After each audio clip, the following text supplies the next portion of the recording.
Hey guys, tonight we set sail across a vast ocean of stars and waves, drifting back in time to explore the ancient Polynesian canoes that glided silently through the Pacific. Imagine yourself perched on the curved deck of a double-hulled canoe, the salt-tinged breeze whispering past your ears, the sky above a dome of shimmering points of light. Your body rocks gently with the pulse of the ocean, and somewhere in the distance, the faint hum of a night bird echoes. This isn't just a boat ride. It's a journey woven through time and culture, where the night sky is a map and your senses the compass. Now, before you get comfortable, take a moment to like the video and subscribe, but only if you genuinely enjoy what I do here. While you're at it, drop your location and local time in the comments so we know where in the world we're drifting together. Now dim the lights, maybe turn on a fan for that soft background hum, and let's ease into tonight's journey together. You probably won't survive this ancient sea voyage, not without the skills and knowledge the Polynesians mastered centuries ago. Their canoes, far from simple boats, were marvels of engineering and navigation that allowed people to cross thousands of miles of open ocean, connecting islands scattered like jewels on a watery tapestry. These were not just trips to the nearby shore. These were epic odysseys across endless horizons without GPS, radar, or even a compass. Instead, the stars were their charts, the ocean currents their guides, and generations of oral wisdom their training manuals. Let's start with the canoes themselves. The Polynesians didn't just build one hull. They crafted double-hulled canoes, essentially two narrow boats lashed together with wooden crossbeams. This design provided stability on rough seas and allowed for larger cargo and crew. Think of it as a prehistoric catamaran.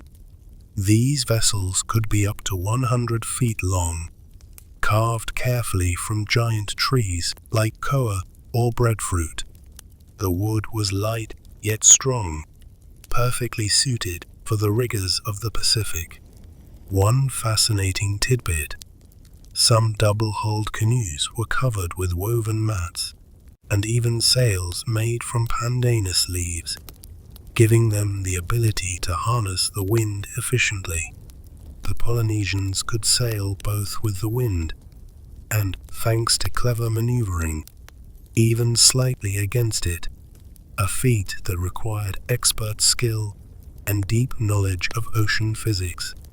Historians still argue whether these vessels were the result of gradual improvements or sudden technological leaps sparked by contact between islands. But what's clear is that their craftsmanship was nothing short of genius. The canoe's design was not just about function. It was a spiritual vessel, too, embodying the community's connection to the sea and sky. The construction process was painstaking. Trees were felled using stone adzes, and the hulls hollowed out with fire and tools, then carefully shaped to balance buoyancy and speed. The crossbeams, called ioko, tied the two hulls with great precision, while lashings made from coconut fiber allowed some flex to absorb the ocean's impact. You can almost hear the creak of those fibers and smell the resin and salt in the air. Navigators and builders often worked together closely.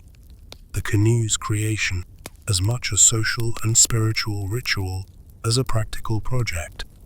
These boats were community treasures, often blessed and honored in ceremonies before embarking on a voyage. And speaking of voyages, imagine setting out on one of these canoes at dawn, leaving behind familiar shores with only the horizon and stars to guide you. The experience was immersive. The slap of waves against the hull, the cry of seabirds circling overhead, the scent of salt and fresh wind filling your lungs. No modern safety gear, no engines, just human skill, courage, and an intimate connection with nature's rhythms. You might wonder, how did these navigators avoid getting hopelessly lost? That question sets us up perfectly for the next step in our journey: the star maps and ocean memory systems that guided them. But before we drift off there, here's a quirky tidbit. Some anthropologists suggest that Polynesian canoes sometimes carried pet birds that acted as natural scouts. When the voyagers reached new islands, they released these birds and watched which way they flew to find land. So, in a way, their navigation team had four-legged and feathered members. It's like having a live GPS, but with feathers and an unpredictable sense of direction. Handy, if a bit temperamental. One last fact to tuck under your pillow: Polynesian canoes were so well balanced that they could survive enormous Pacific storms, rocking like cradle swings, with crews resting, sleeping, and even cooking while the vessel rocked gently beneath them. Imagine trying to nap in that. If you doze off and wake up miles away from your island, you've either mastered the art of sleep or the art of getting lost at sea. So, as you settle deeper into your pillow or hammock tonight, think about those ancient voyagers carving wood, weaving sails, and reading the stars as you drift toward your own peaceful voyage into sleep. The sky above you stretches endlessly, a vast cosmic ceiling dotted with glittering stars that seem almost close enough to touch. But to ancient Polynesian navigators, these stars weren't just beautiful decorations. They were a living map, a celestial guidebook etched in the night's darkness.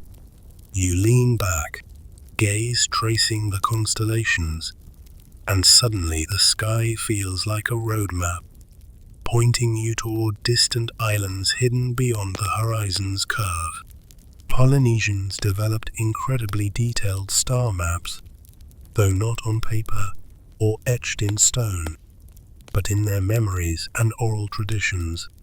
These maps were complex systems of navigation based on the rising and setting points of specific stars and constellations.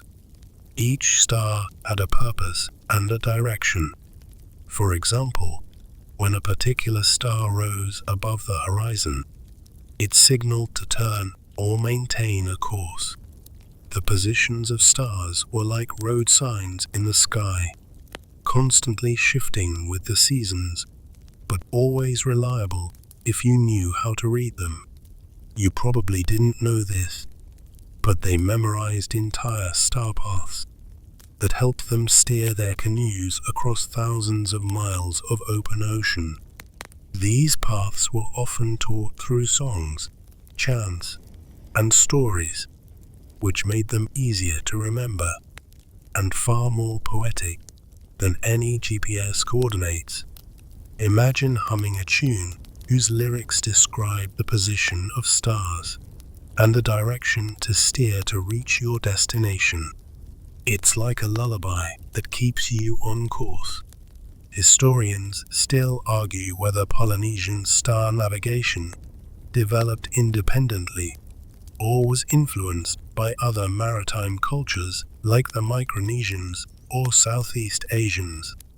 Some believe the knowledge evolved locally through generations, while others suggest there was cultural exchange between seafaring peoples.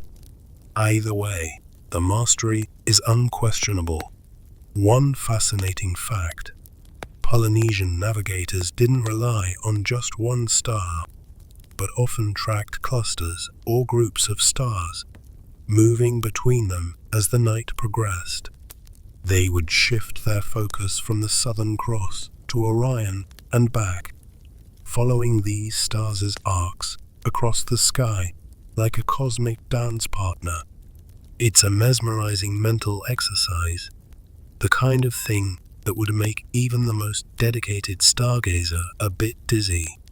But here's a quirky little detail.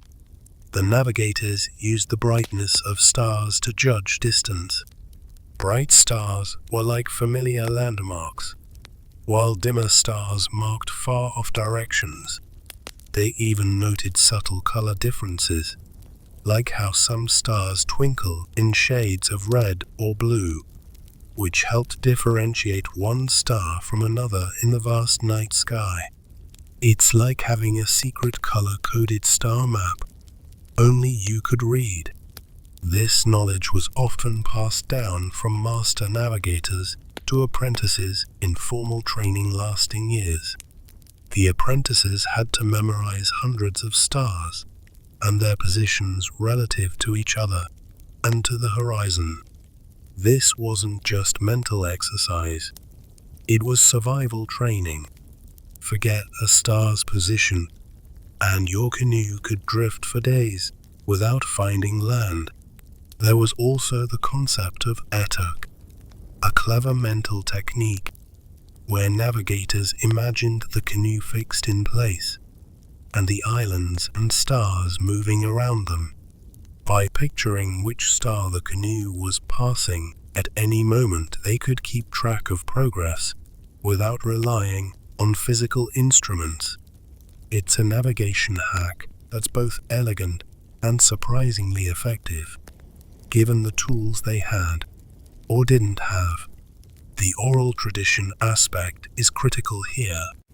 These star maps weren't static facts written down, but stories and chants alive with meaning, adaptable to changing conditions. That's why Polynesian navigation is often called an oral map, a mental and spiritual framework more than just a practical tool. By the way, here's a curious historical nugget. Some scholars suggest that Polynesian navigators may have used what's called wave piloting, where they matched star positions to ocean swell patterns, effectively combining celestial navigation with an acute sense of the ocean's mood. That's like reading two books at once, one in the sky, one in the sea. Of course, not everyone agrees on how much the stars alone guided them. Historians still debate whether Polynesians relied more heavily on stars or other natural signs like birds, cloud formations, or ocean swells. It's likely the truth lies somewhere in the middle, a holistic navigation system blending many sensory inputs. So next time you look up at a starry night, consider this. Those twinkling lights once held the key to survival, discovery, and connection for an entire culture. The stars weren't just distant suns. They were trusted friends, guides, and guardians on a voyage that demanded everything from courage to curiosity. You're still lying there, aren't you? Perfect, because the gentle drift of your thoughts over those star maps might just coax you closer to sleep, your own silent voyage into the night. You feel the subtle rhythm of the ocean beneath you, the gentle rise and fall of the waves rocking your imaginary canoe, a soothing lullaby composed by the sea itself. Ancient Polynesian navigators, however, had a much keener ear and eye for this rhythm than you might expect. They didn't just float along blindly. They read the ocean's moods like an open book, using wind patterns, wave shapes, and weather cues to stay on course across thousands of miles of blue. Winds were a crucial part of their navigation toolkit. The Pacific Ocean's trade winds blow reliably from the east or southeast, depending on the region and season. Navigators timed their voyages to coincide with these winds, effectively hitching a ride on nature's conveyor belt. But it wasn't just about knowing which way the wind blew. It was about understanding subtle shifts, how a change in wind speed or direction could signal an approaching storm or a change in the voyage's rhythm. Imagine feeling the breeze on your skin, guessing the wind's origin just by its scent and temperature. Polynesians could detect a change in humidity or temperature that hinted at a nearby island's vegetation or rain cloud, a sensory skill honed over countless journeys. This heightened awareness gave them an edge that no compass could replicate. Now, waves and swells, the ocean's heartbeat, were navigation signals in their own right. Ocean swells are large, rolling waves created by distant storms. Unlike local waves, which are choppy and short-lived, swells have a consistent direction and rhythm. Polynesian navigators could detect the direction of these swells even on cloudy nights when stars were hidden. They learned to read the ocean's surface, recognizing the swell patterns that indicated which way land lay or how the ocean currents flowed. Historians still argue whether Polynesian wayfinders used wave patterns as primary tools or supplementary aids alongside stars and birds. Some scholars suggest wave piloting was a major technique, while others see it as a secondary skill. Either way, wave reading was essential for night and overcast navigation when stars weren't visible. Here's a little surprise. Navigators also observed how waves interacted with islands and reefs. When ocean swells hit an island, they reflected and refracted, creating complex patterns that could be detected even miles away. Skilled voyagers could interpret these patterns, almost like an echo to pinpoint land's location. This is akin to bats using echolocation, but on a massive scale. Weather played a dual role in navigation. On one hand, storms could be deadly, threatening to capsize the canoe or throw the crew off course. On the other hand, clouds and rain could also be guides. Polynesians knew that specific cloud formations often gathered above islands due to land heating the air, so spotting those clouds was a welcome sight, a promise of land. Conversely, they watched for telltale storm clouds or changes in wind pressure to decide whether to press forward or seek shelter. Here's a quirky bit. Some ancient navigators reportedly used scent navigation, detecting the smell of land-borne plants or volcanic activity carried by the wind. Imagine sniffing the breeze and guessing you're just a few miles from an island covered in flowering bushes or fresh lava. It sounds like something out of a survival TV show, but it's documented in oral traditions. The canoes themselves responded to these environmental cues. Navigators adjusted sails and steering paddles, not just to catch the wind, but to compensate for wave direction and strength. They could surf down swells or angle the canoe to avoid the worst of a storm's impact, blending their vessel's movements seamlessly with the ocean's natural flow. Wind, waves, and weather weren't passive elements, but active participants in the journey, almost like silent crew members. Mastery of these forces meant the difference between a successful voyage and drifting endlessly, or worse. As you imagine the scent of salt air mixed with warm ocean breeze, the sight of towering swells rolling under a canopy of clouds, you might feel yourself relaxing, your breathing sinking with the gentle ocean pulse. That's the kind of rhythm these navigators lived by, every day and night. And while you settle into that rhythm, remember, ancient Polynesians didn't have weather apps or marine forecasts. They relied entirely on their experience, senses, and knowledge passed down through generations. In fact, many of their skills were so finely tuned that modern meteorologists still study them for insights into natural weather prediction.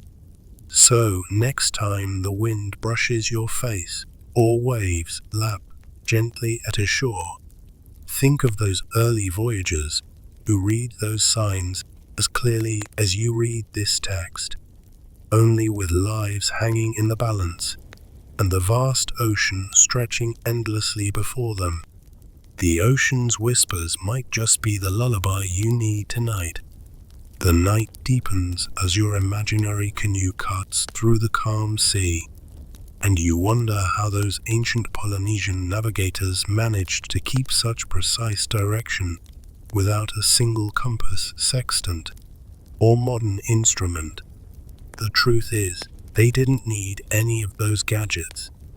They developed a suite of astonishing non-instrumental navigation techniques that were as much about observing the natural world as about intimate mental mapping. You might say they were the original human GPS units, just with a little more flair and a lot more patience. One of the most fascinating of these techniques involves reading bird flight patterns.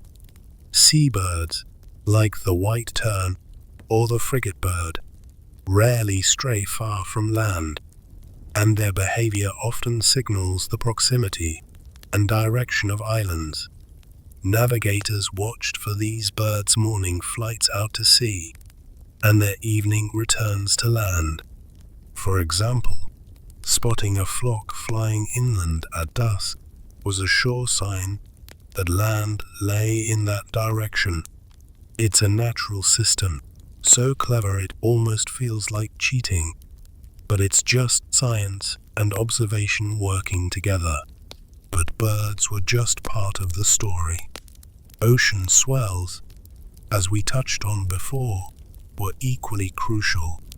These swells travel long distances and are created by far-off storms, so their direction remains fairly consistent. Navigators trained their senses to detect subtle variations in swell direction, even under overcast skies or during rough seas.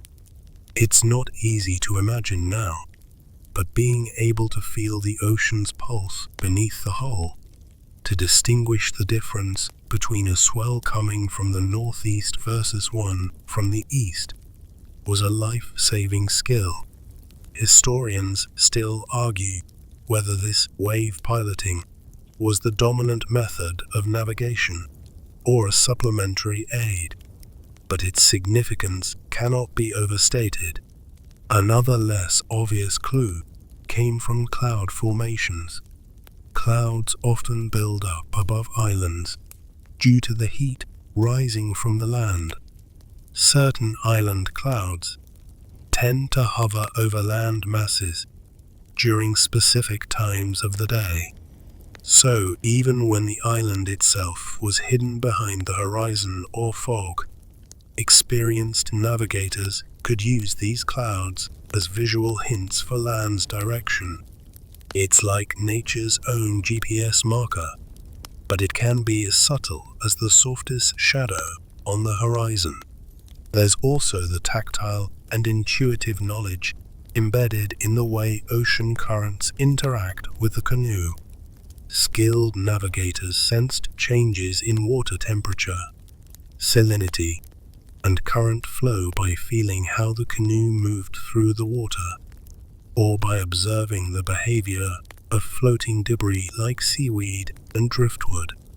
If you've ever tried paddling through a pool with a gentle current, you might imagine how different the effort feels when the current changes direction or speed. On the vast Pacific, these subtle shifts were navigation clues. One of the more quirky, fringe ideas is that Polynesian navigators sometimes used the color of the sea to infer depth and proximity to land. Shallower water near reefs often takes on a lighter turquoise hue, while deep open ocean appears dark blue or nearly black. Of course, color perception at night is limited, but by day, these subtle differences helped confirm position. Scientists still debate how widely this was used and how reliable it was, but it adds to the rich tapestry of observational skills. If you're starting to feel overwhelmed by the number of skills these navigators had to master, don't worry, you're in good company. It took years of apprenticeship and intense memorization, often under the guidance of master navigators, to internalize these non-instrumental techniques. It was less about tools and more about developing a heightened relationship with the environment, becoming attuned to its signals in a way modern technology can't replicate. This brings us to one of the most beautiful aspects of Polynesian navigation, its blending of science, art, and spirituality. These navigation methods weren't just practical skills. They were part of a worldview that saw the ocean, sky, and land as interconnected, living elements. You could say the navigators were poets of the sea, interpreting its language in real time. By the way, here's a funny image for you. Imagine a navigator who's also a bird whisperer, wave reader, cloud spotter, and sea color analyst. Basically, a multitasking superhero of the ocean, minus the cape, but with a feathered hat instead. If modern-day GPS users had even half these skills, they'd never lose their phones at sea. So as you drift deeper into your thoughts, imagine yourself mastering these non-instrumental tools, tuning in to every whisper of the natural world, and navigating a silent ocean under the guidance of the stars, birds, clouds, and waves. The ocean is vast, but so is human ingenuity. You settle more deeply into the gentle sway of your imaginary canoe, the rhythm of the ocean becoming a quiet metronome syncing with your own breath. In the vastness of the Pacific, where land appears like a mirage on the horizon, the Polynesian navigators relied heavily on their canoes, not just as vessels, but as intricate instruments of survival and exploration. These weren't simple rafts. They were marvels of engineering, designed with precision to harness the sea's forces and endure long voyages. A typical Polynesian canoe was a double-hulled vessel, known as a waka in Maori, or wa in Hawaiian, designed for stability and speed.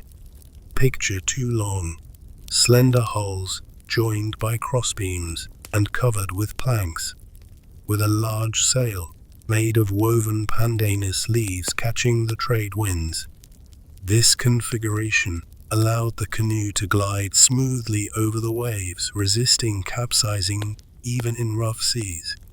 The dual hulls provided a wide base, balancing the vessel like training wheels on a bicycle, but way cooler and ocean-ready.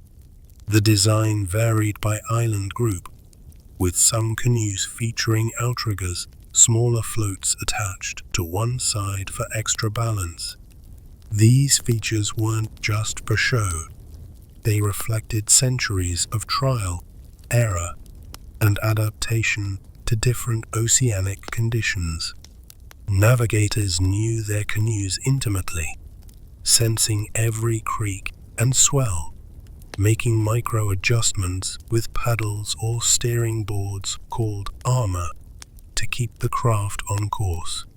It might surprise you to know that many Polynesian canoes could carry up to 50 people, along with food, water, and supplies needed for journeys lasting weeks or even months.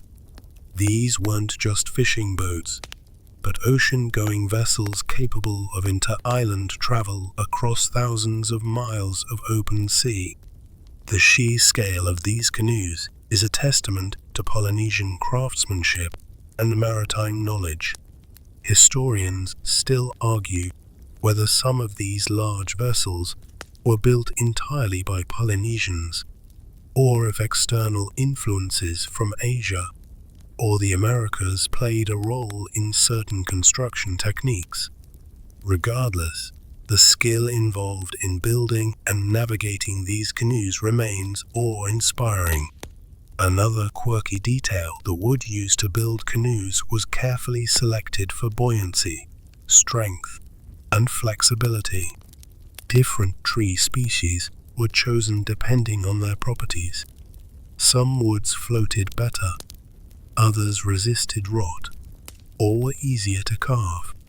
Navigators and builders also treated the wood with natural resins and oils to protect against saltwater damage, a bit like ancient waterproofing.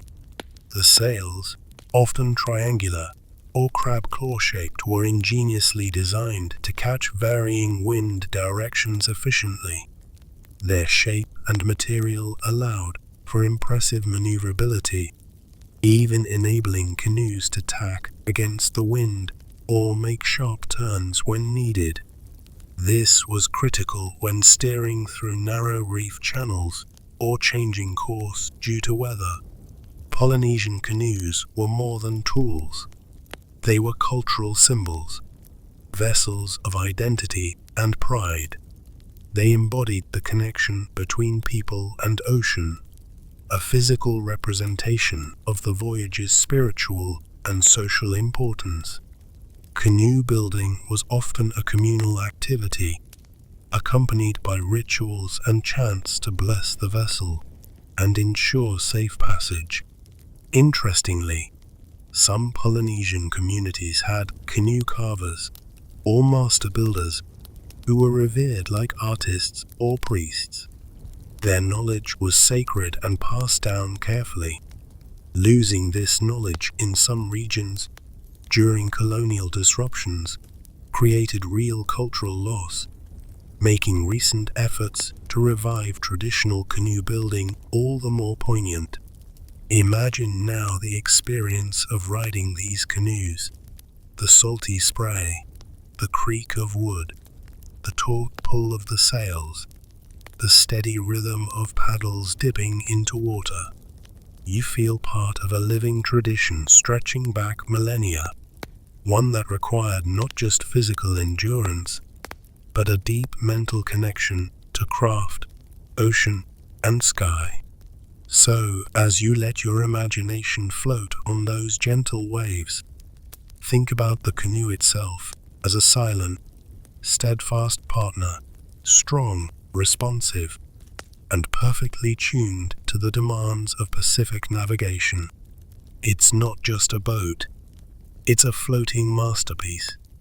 The night sky unfolds above you, a dark canvas speckled with a constellation of stars, and you find yourself wondering how the ancient Polynesian navigators used these celestial bodies not just for awe, but as indispensable guides.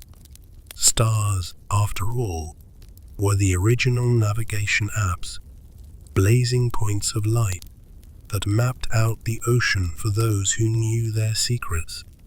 You don't have a smartphone, but these navigators had a mental map so detailed it could rival any digital display.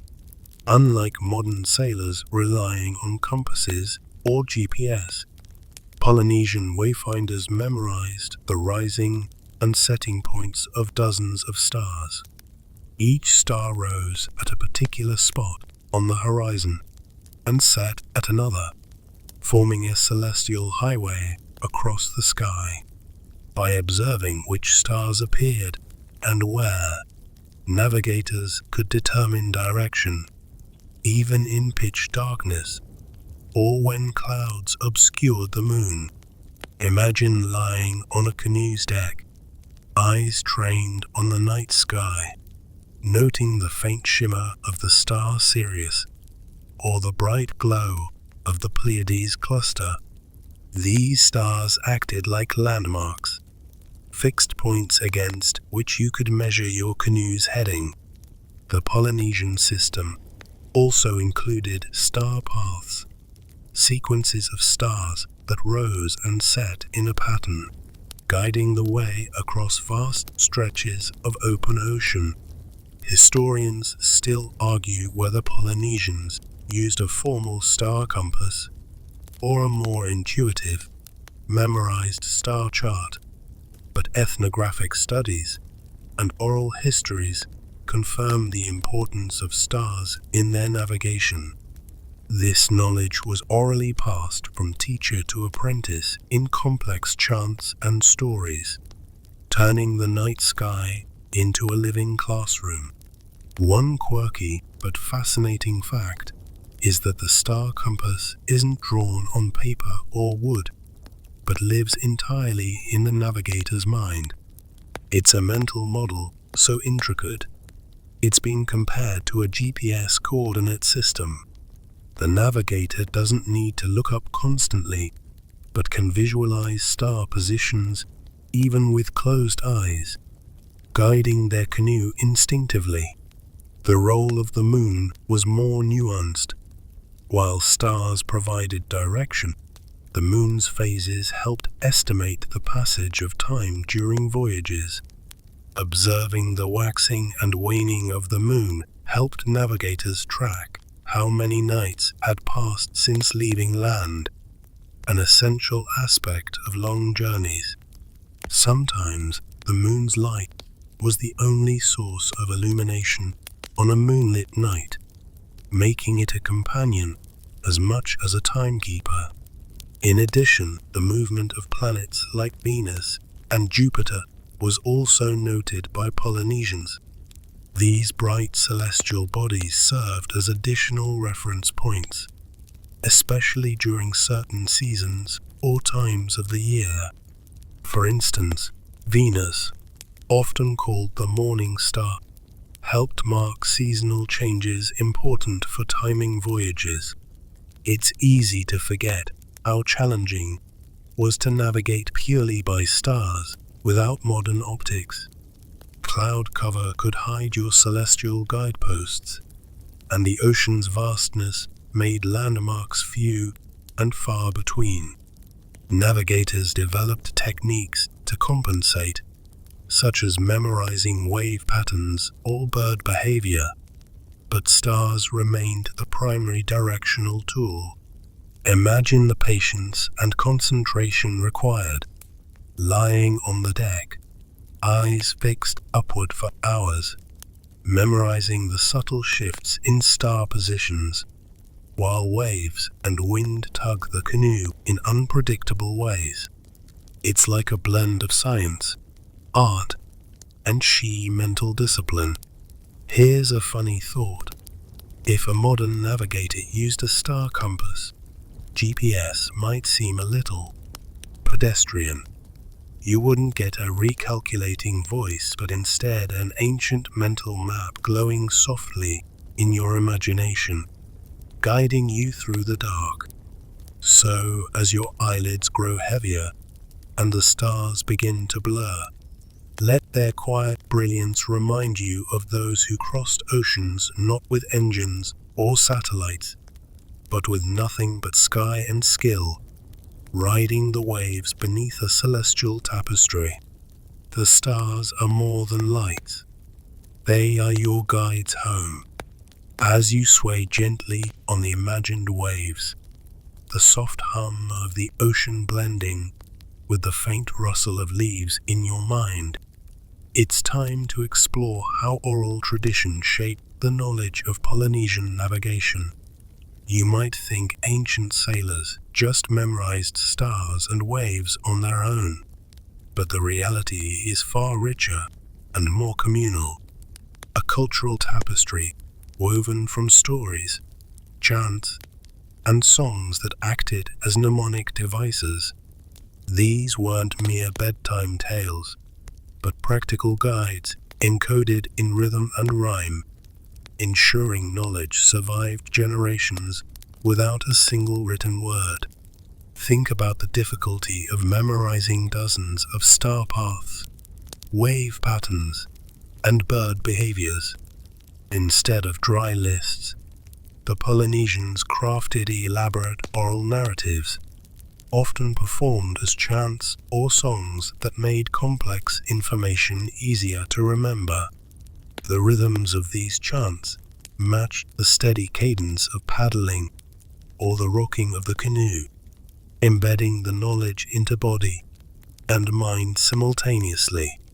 For example, the Marshallese navigators of Micronesia used stick charts as tactile teaching aids.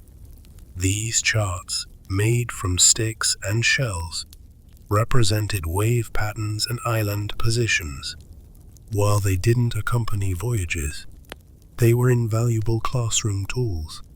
Meanwhile, in Polynesia proper, navigation knowledge was passed primarily through oral tradition, master navigators teaching apprentices through direct experience and storytelling. These stories often mixed practical details with mythological elements, blending fact with spiritual significance. This intertwining helped anchor the knowledge deeply within community identity. Remember that canoe carver with his feathered hat. His chants were probably part history lesson, part prayer for safe passage. Historians still argue about the extent to which oral tradition allowed for precision versus flexibility. Some scholars suggest the stories were rigid scripts, while others see them as adaptable frameworks that navigators interpreted in real time, adjusting to the ocean's mood. Here's a quirky side note. Some Polynesian chants reportedly included detailed environmental cues, descriptions of stars, winds, ocean currents, that, when sung in sequence, served as a mnemonic map. Imagine a song where every verse corresponds to a star rising or a wave pattern shifting, turning the chant into a navigational tool. It's like GPS instructions in poetic form. The apprentice's training could last years, involving repeated recitations, hands-on voyages, and spiritual rites. This intense process ensured not only skill mastery, but also the preservation of cultural heritage. Navigation was as much about connection to ancestors and gods as it was about practical travel. Interestingly, this oral tradition shaped a unique navigation philosophy. Knowledge wasn't simply memorized, it was lived and experienced. Navigators described the ocean as a living being, and the chants reflected this worldview. Learning wasn't just intellectual, it was emotional and spiritual. Imagine how different this is from modern navigation, where data streams replace story. The ancient way required total immersion, a life intertwined with the sea and sky. So as you drift towards sleep, remember these chants echoing across vast waters, carrying not just knowledge, but the heartbeat of a people. They remind us that sometimes stories are the strongest compass. Let the ocean's ancient songs cradle you tonight. The dawn begins to paint the horizon in soft pastels, and as you imagine yourself still drifting on your canoe, it's time to delve into the rhythms of ocean currents that guided Polynesian navigators, while stars and birds helped with direction and landmarks. Currents were the invisible rivers beneath the waves, powerful, shifting, and full of clues. Learning to read and ride these currents was as crucial as knowing the stars. Picture the ocean as a vast, moving mosaic, with warm and cold currents weaving in and out like threads in a giant tapestry. These currents could carry a canoe hundreds of miles, sometimes in the right direction, sometimes against it.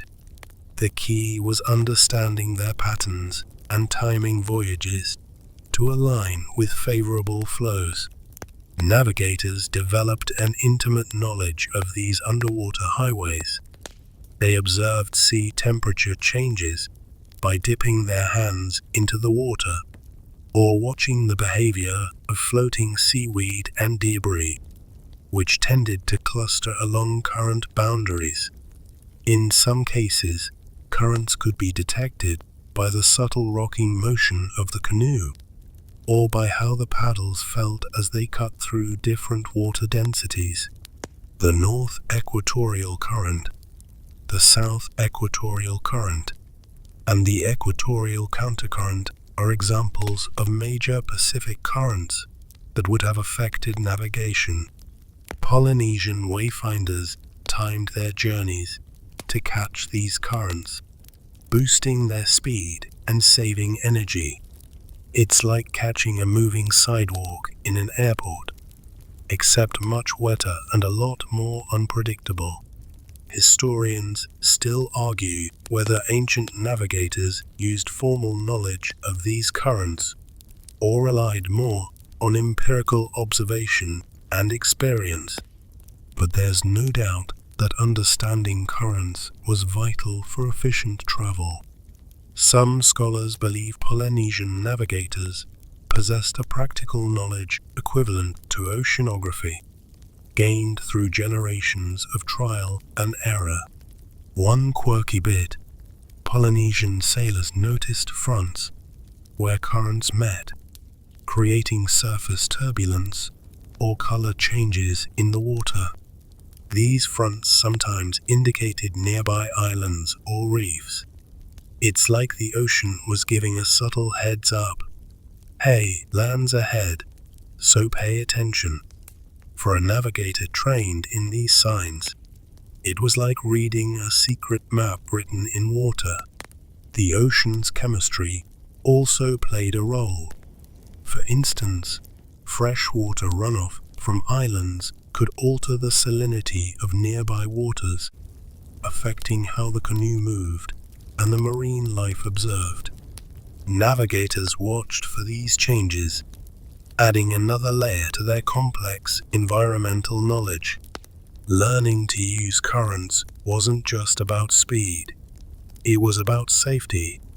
Catching the right current meant avoiding dangerous reefs, rough seas, or exhausting detours. The difference between drifting in the wrong direction and making steady progress could be a matter of life or death.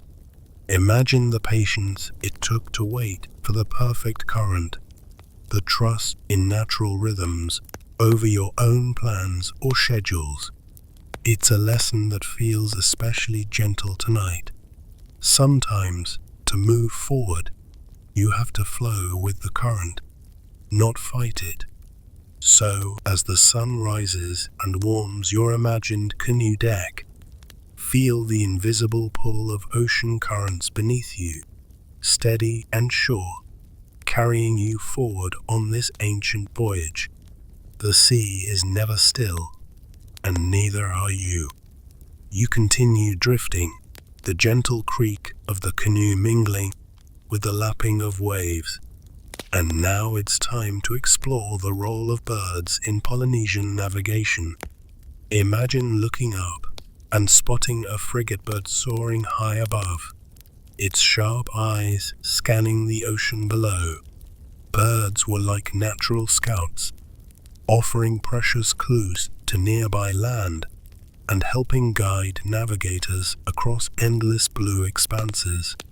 Certain seabirds, such as the white tern or the tropic bird, rarely venture far from land, making their flight patterns invaluable.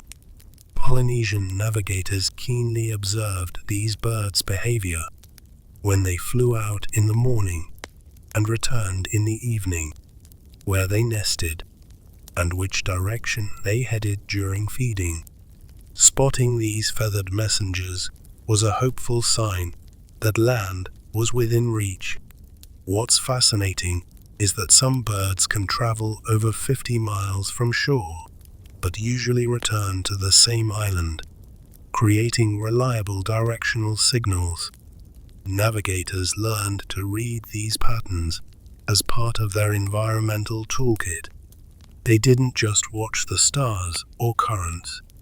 They tuned into the rhythms of living creatures. Historians still argue how systematically Polynesians used bird knowledge in their voyages. Was it a primary navigation method or supplementary? Evidence suggests it was both, an essential piece of the puzzle and a reassuring signpost. Here's a quirky side note. Polynesian navigators sometimes used birds to time their voyages, launching canoes when certain migratory birds appeared. It's like planning your road trip based on when geese start flying south, nature's own calendar. In addition to birds, flying fish were also important indicators. Their presence often meant proximity to reefs or islands. When a navigator saw flying fish leaping near the canoe, it was a subtle hint to stay alert for shallow waters or landforms. Some birds were even trained or observed so closely that they effectively became living GPS units. While not trained in the modern sense, the understanding of bird behavior was so refined it seems like a form of natural animal-assisted navigation. Imagine the keen attention required to spot a small dot against a vast sky, interpret its flight path, and translate that into a course correction. It's a delicate blend of observation, experience, and intuition. This connection to birds also highlights the deep respect Polynesians had for the natural world. The ocean wasn't a hostile expanse, but a vibrant ecosystem full of signs and signals.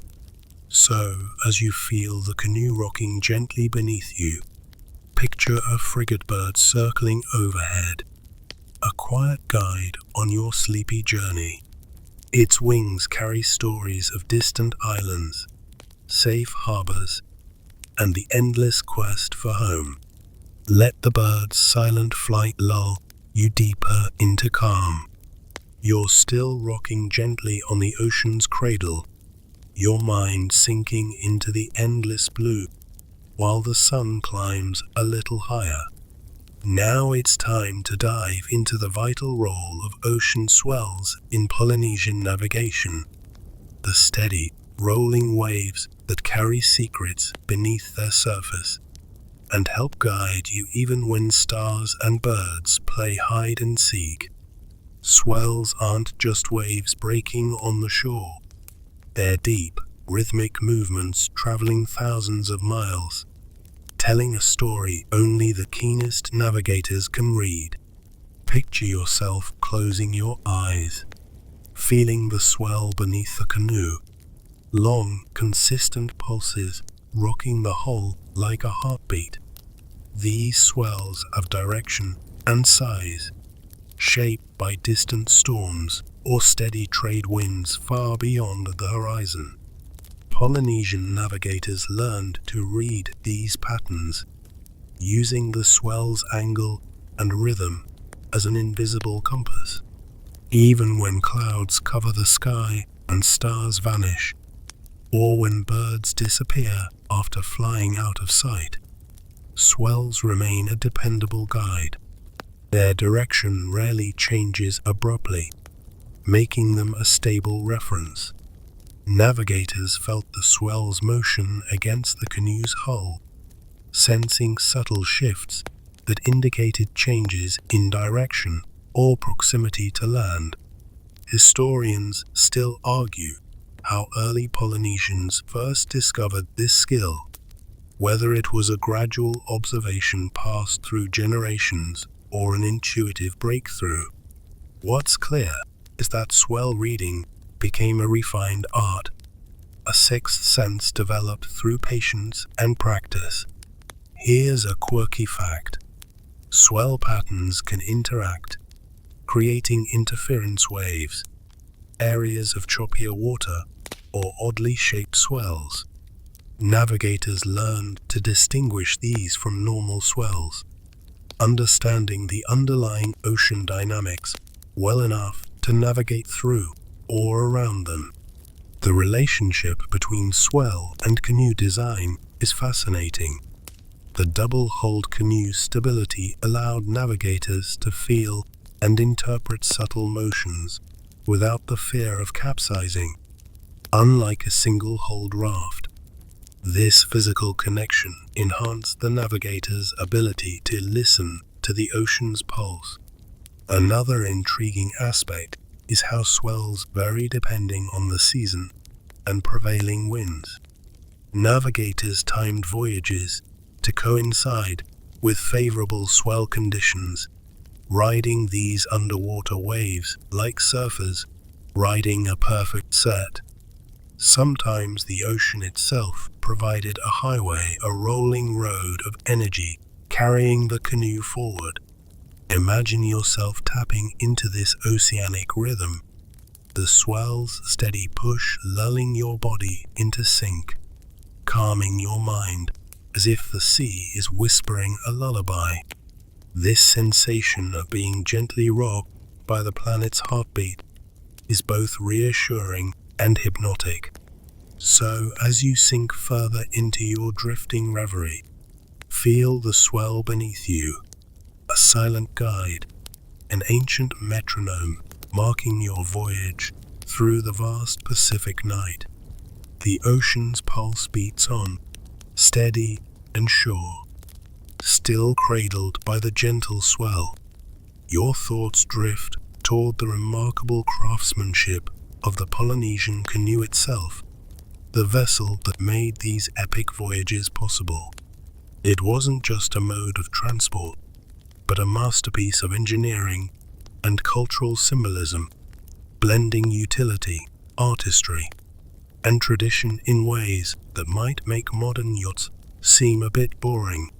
Imagine the hands of master canoe builders shaping huge logs of koa or breadfruit wood with adze fashioned from stone or shell, slowly carving and hollowing, not with power tools, but with sweat, skill, and generations of knowledge. These canoes had to be light enough to glide over waves, yet sturdy enough to brave long journeys, sometimes hundreds or even thousands of miles across open ocean. One of the signature features was the double-hulled design, two parallel canoes lashed together by wooden crossbeams. This design increased stability, making it easier to ride the unpredictable Pacific swells.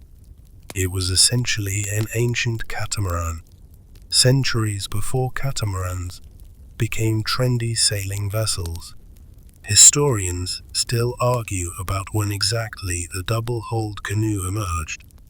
Some believe it evolved gradually as seafarers experimented with single-hulled vessels, while others suggest was a revolutionary leap that enabled the settlement of distant islands. Here's a quirky tidbit. Some Polynesian canoes featured ornately carved prows or sterns, often representing deities, ancestors, or protective spirits. These carvings weren't just decorative, but spiritual guardians believed to watch over the voyage. It's like having a tattoo with a built-in life insurance policy. The lashings themselves were a marvel. Fibers from coconut husks, known as sennet, braided into strong cords that flexed with the canoe's movement, yet held everything tightly together. No nails or metal were used. Everything had to flex and yield with the ocean's rhythm. Imagine your modern boat held together with shoelaces made from coconut fiber. That's some serious craftsmanship. Canoe builders also designed sails from woven pandanus leaves, lightweight but durable enough to catch the wind's power. These sails could be reefed or adjusted depending on conditions, offering the navigator control over speed and direction without modern winches or ropes. The size of the canoes varied, from smaller fishing vessels, just big enough for a handful of people, to massive voyaging canoes capable of carrying dozens with supplies for months. Some of these voyaging canoes stretched over 50 feet, a true testament to the engineering prowess of their builders. One more fun fact. In some cultures, building a canoe was a sacred act, accompanied by rituals and prayers asking the gods for protection and success. The process itself was as important as the finished vessel, binding community, spirituality, and craftsmanship into a single creation. So as you imagine yourself gently rocking aboard one of these masterpieces, remember the hands that carved, braided, and blessed your ride. This isn't just a boat. It's a floating symphony of human ingenuity, culture, and hope. Drift easy now, safe in the embrace of this ocean-going marvel.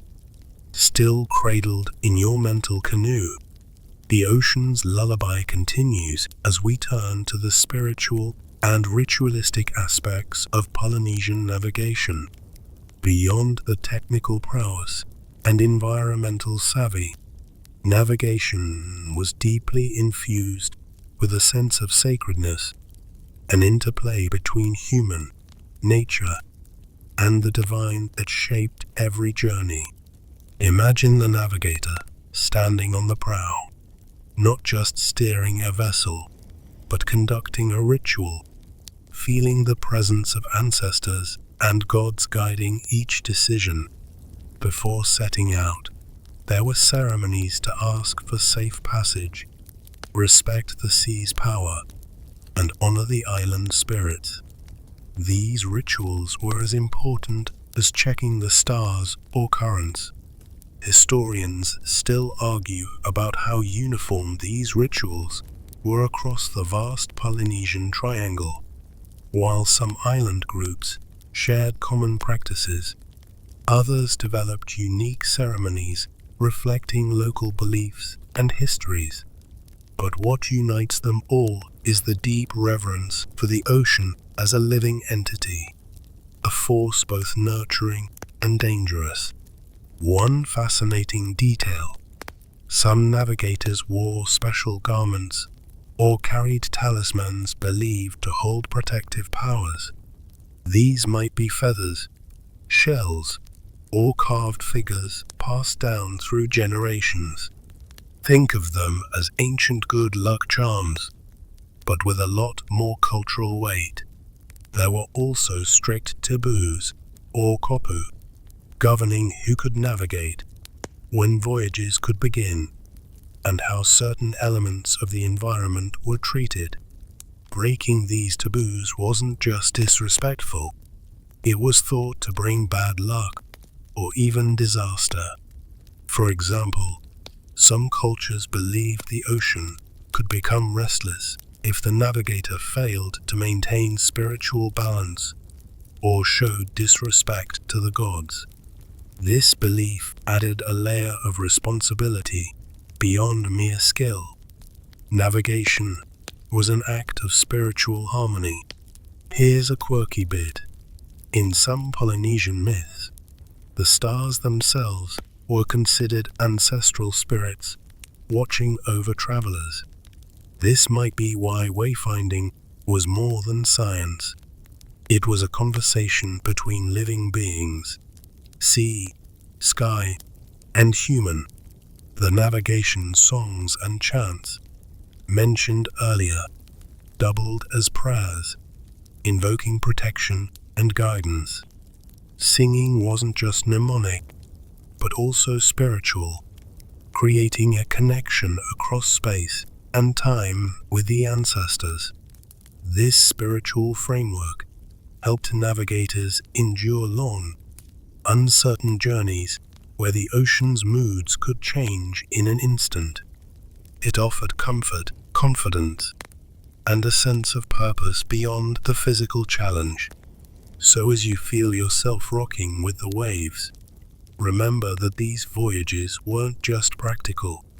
They were pilgrimages, sacred odysseys that blended mind, body, and spirit. Let this thought settle softly in your mind like the ocean's calm after a storm.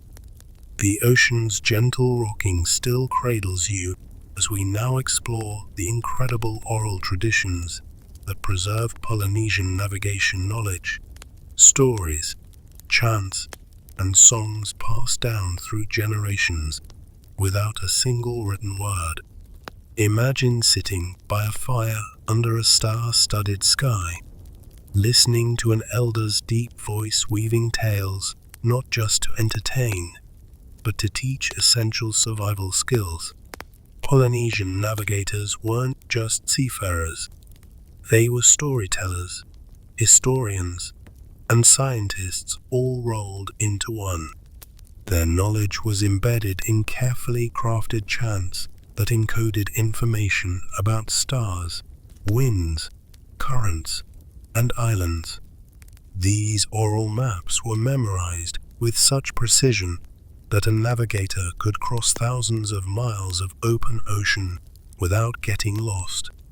Historians still argue how much of this knowledge was purely practical versus symbolic or mythological, but it's clear that these chants served as living textbooks, sometimes hundreds of lines long, combining precise navigation data with spiritual elements.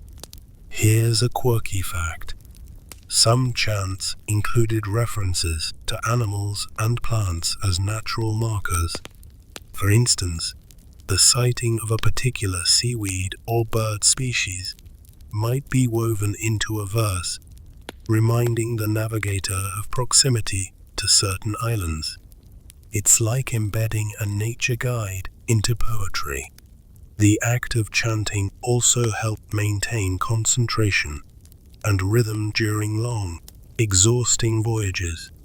It was a way to keep the mind alert while the body grew tired, almost like a lullaby with a purpose.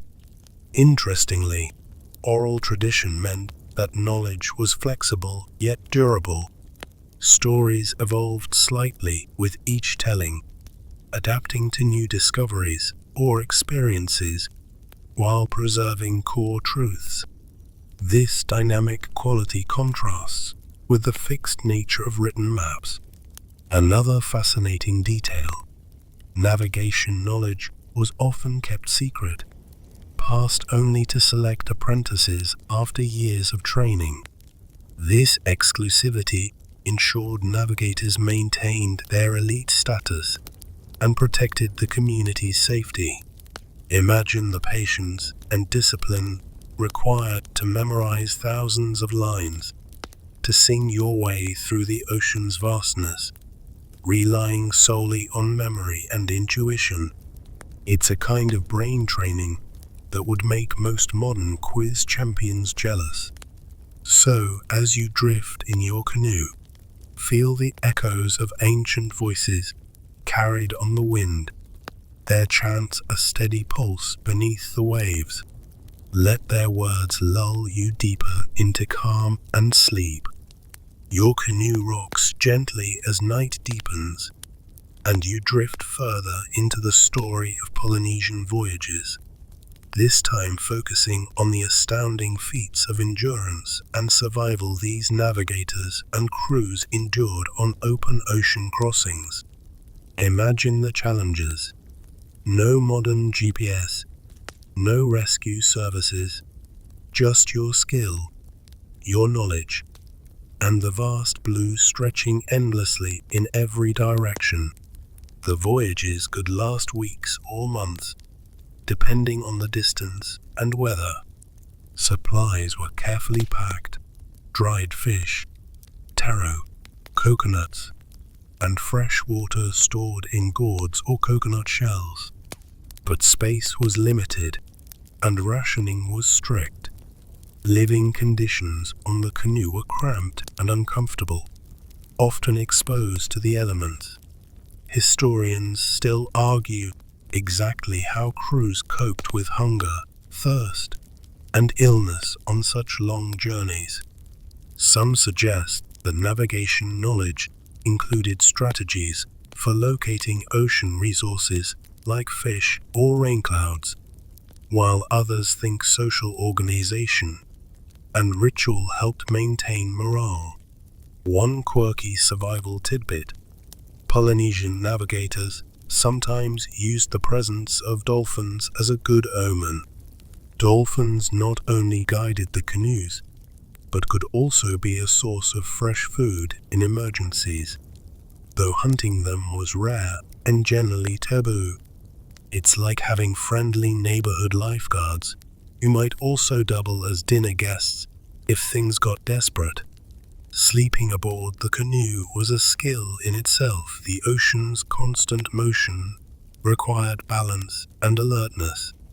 Crews often took turns resting, relying on the steady rhythm of the swells and the navigator's vigilance to avoid disaster. The canoe's double-hull design helped provide some stability, but storms were always a risk. Navigators read clouds and wind shifts carefully, prepared to adjust their course or seek shelter on an island if necessary. Imagine the psychological endurance required to remain calm when faced with sudden squalls, the possibility of capsizing, or days of overcast skies obscuring the stars. The sense of isolation, knowing you're miles from the nearest land, was profound. One debated point among scholars is how these voyagers managed mental health on long trips. Did rituals, storytelling, or the navigator's authority help prevent panic? Probably all of the above. So, as you feel the steady rocking and imagine yourself aboard this ancient vessel, think about the courage and resilience required to make these voyages possible. It's a humbling reminder that the ocean is both a provider and a test. Let that thought settle gently as you drift into deeper rest. The night wraps you softly as you glide along, your canoe cutting through the ocean's gentle pulse one last time. Here, the final stretch of our journey unfolds as we reflect on how ancient Polynesian navigation still influences modern voyaging and what it might teach us about patience, observation, and trust, both in ourselves and the natural world. Despite the rise of GPS, radar, and satellite mapping, there's been a remarkable resurgence of traditional wayfinding. Modern navigators, inspired by the ancestral methods, are reclaiming lost knowledge, building double-hulled canoes, studying stars and swells, and undertaking voyages to reconnect with cultural roots. Historians still argue about how much original knowledge survived colonial disruptions, or how much has been reconstructed from fragments and oral histories.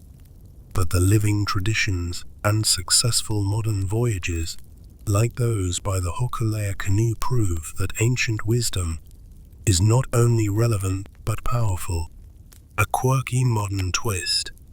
Some contemporary navigators use a blend of old and new, sailing with both star charts and smartphones in tow. It's like driving a vintage car with a GPS app, respecting tradition, but hedging bets with technology. These voyages are more than physical journeys.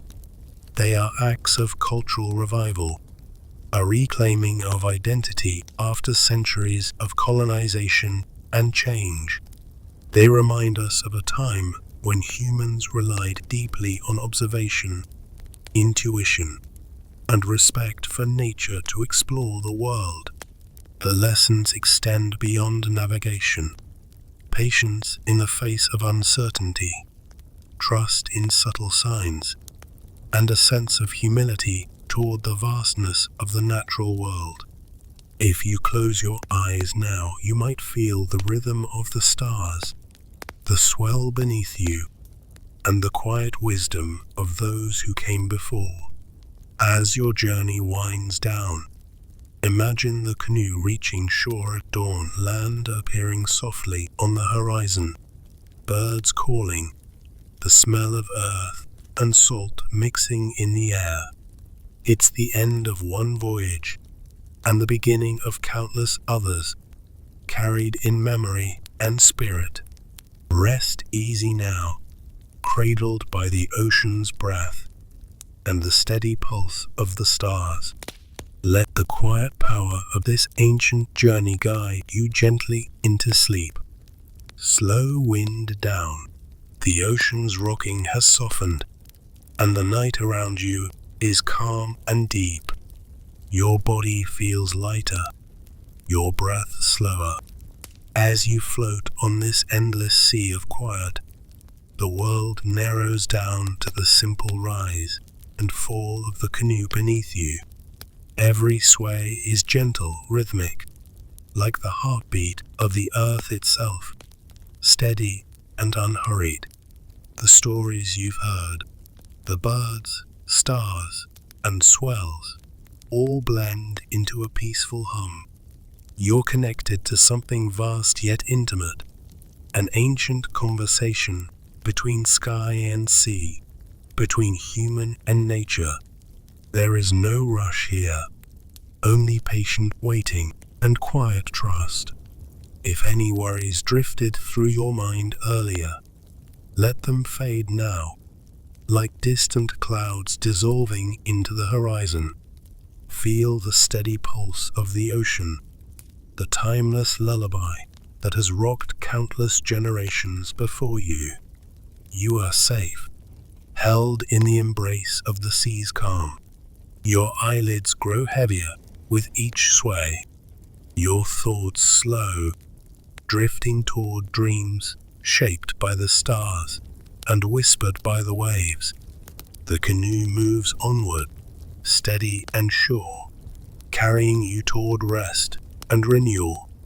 So breathe deeply, gently, and let the soft hum of the ocean guide you down into sleep.